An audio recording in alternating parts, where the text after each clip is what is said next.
دوستان گرامی سلام، امیدوارم حالتون خوب باشه. در این ویدیو قصد دارم ترسیم‌های مبتنی بر قواعد پرسپکتیو رو به اتفاق شما تجربه کنیم.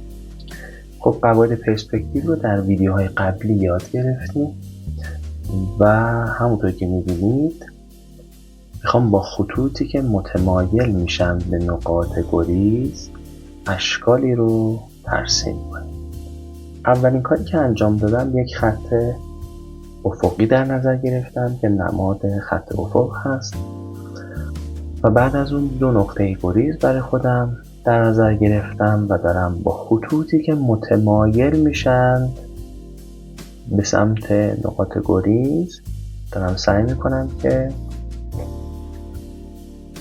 ترسیم خودم رو ارتقا بدم. خب ببینید همونطور که می‌بینید من حرکت‌های دست آزاد دارم که با نقاط گریز کار میشه.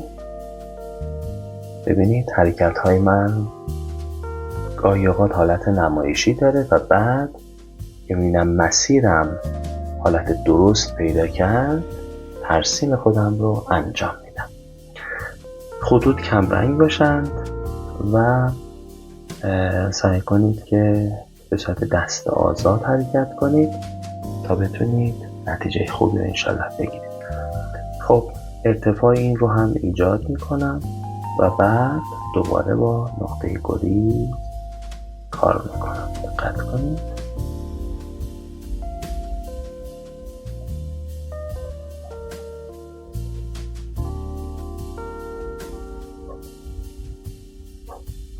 در این ویدیو همونطور که می‌بینید ما دیگه از خطکش استفاده نمی کنیم، یعنی داریم با حالت دست آزاد کار میکنیم. ببینید حرکت ما حرکت دست آزاد هست که به نقطه گریزها متمایل میشیم و اشکال خودمون رو ترسیم میکنیم. خب من الان اینجا یک چارزلی ترسیم کردم که با نقاط گریز شکل گرفتند. با نقاط گریز شکل گرفتند. خب اگر یه تو خالی باشه پس در این قسمت من باید یک خط عمودی ترسیم کنم و دوباره با استفاده از نقطه گریز بیام و این بخش ها رو مشخص کنم. همونطور که می‌بینید راستاها در مسیر نقطه گریز شکل می‌گیرن. این الان جعبه‌ای هست که مرکز اون مشخص شده. خب خطوط اضافی رو پاک میکنم تا شکل من دقیق‌تر دیده بشه.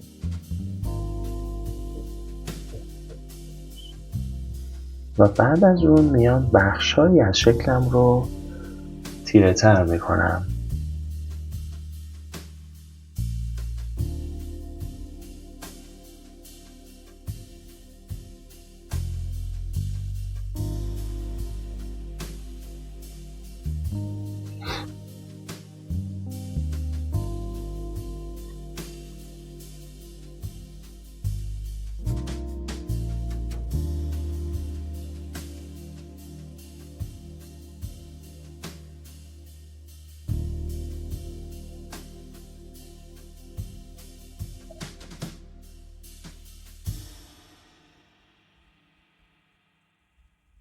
اون خطوط اولیه به من کمک میکنه که راستاها رو به خوبی پیدا کنم و چون کم رنگ هستن پس قابل اصلاح هستن. یعنی ممکنه من الان در همین مرحله بخوام کمی تغییرات ایجاد کنم در شکل خودم. بنابراین با خطوط تیره تر وقتی رو خطوط قبلی حرکت میکنم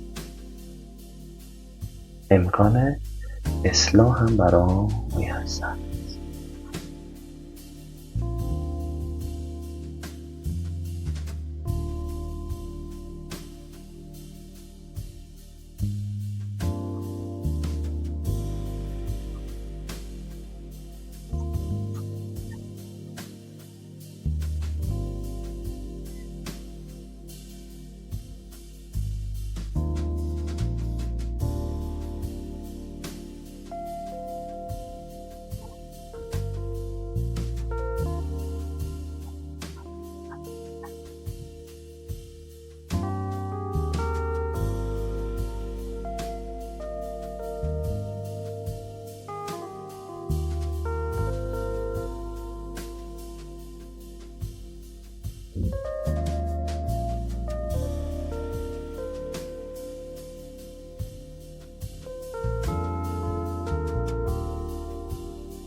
خب این ترسیم رو ادامه میدم با یک شکل دیگه در کنار این میام حرکت میکنم، خطوط جدیدی رو تعریف میکنم. ببینید خطوط جدیدی تعریف میشن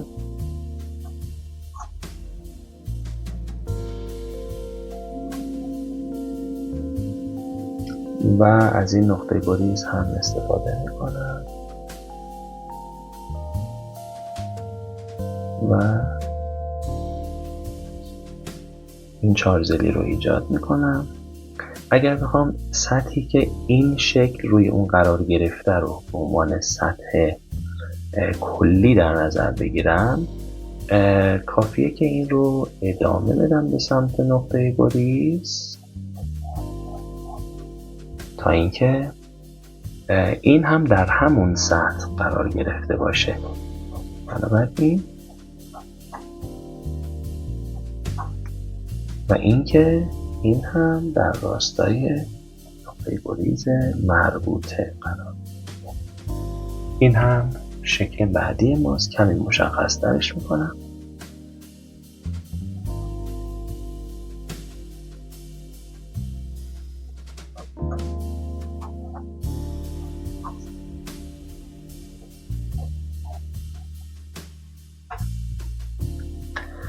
حالا فرض کنیم ما اینجا یک جعبه با ارتفاع بیشتر داریم. بنابراین میایم و در این قسمت خطوط رو خارج میکنیم و چهارزلی جدیدی رو ما اینجا ایجاد میکنیم. مثلا اینجا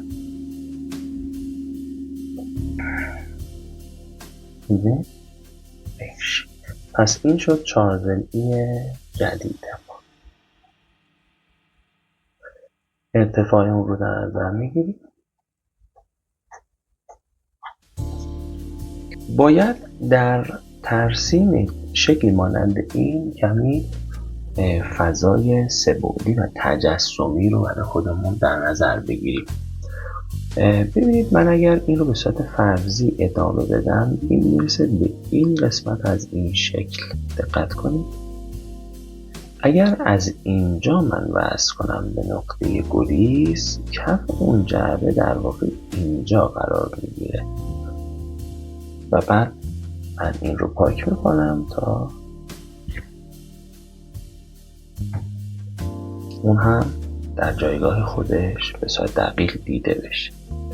اما قسمت پایین این کجاست؟ قسمت پایین این پشت مخفی شده، چون اگر همینی که اینجا بود رو به سمت نقطه گریز امتداد میدادم، اینجا قرار میگرفت که من دیگه اون رو در نظر نگرفتم. خب فرض کنیم این جعبه هم تو خالیه، پس این ارتفاع رو هم اینجا در نظر میگیریم. خب بریم سراغ ادامه کار. ما میتونیم این تمرین رو توسعه بدیم و مفاهیم بیشتری رو در تمرینمون یاد بگیریم. میتونم بیام یک خط عمودی اینجا برای خودم رسم کنم تو این قسمت و بعد چهارزلی بالای اون رو ایجاد کنم. دقت کنید چهارزلی بالای اون اینطوری ایجاد میشه که از این نقطه گریز 2 خط خارج کنم و از این نقطه گریز هم 2 خط خارج بشن یا خطوطی که میکشیم در امتداد اونها باشن. و بعد این قسمت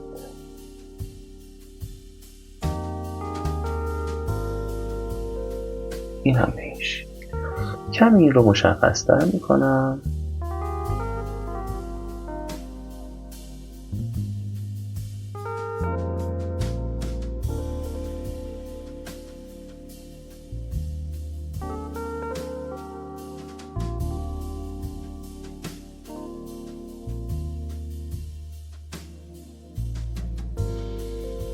الان خطوط اضافی رو پاک میکنم.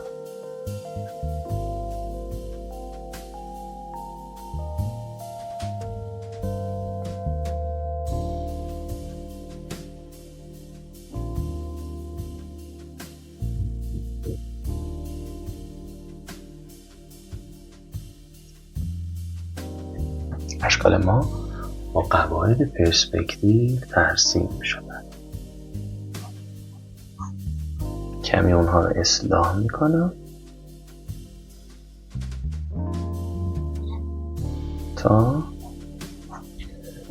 این تجسم به طور دقیق به وجود بیاد. خطوط اضافه رو پاک میکنیم تا این شلوغی رو از بین ببریم.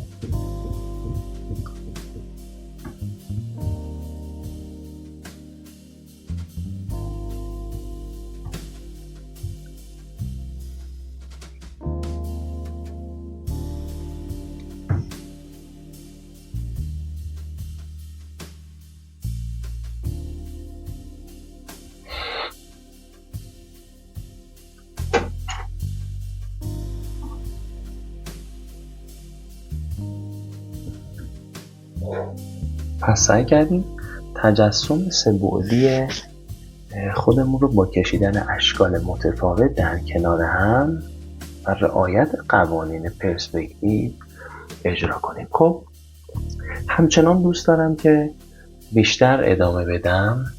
من یه خط اینجا خارج میکنم، دقت کنید.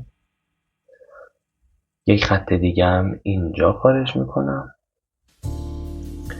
از محل این تقاطع یک خط جدید خارج میکنم که به نقطه گریز سمت چپ متمایل میشه. دقت کنید.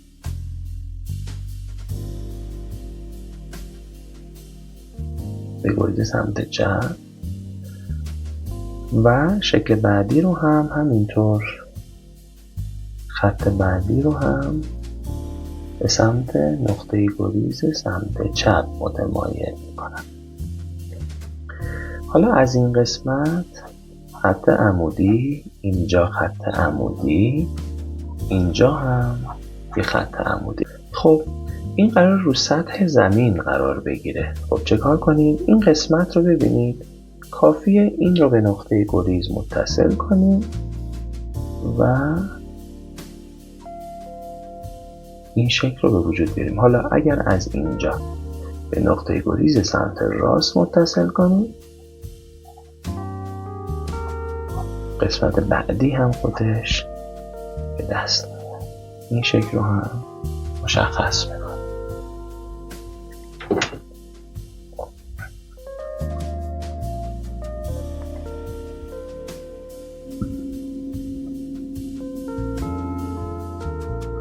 قسمت داخلی این پاک میشه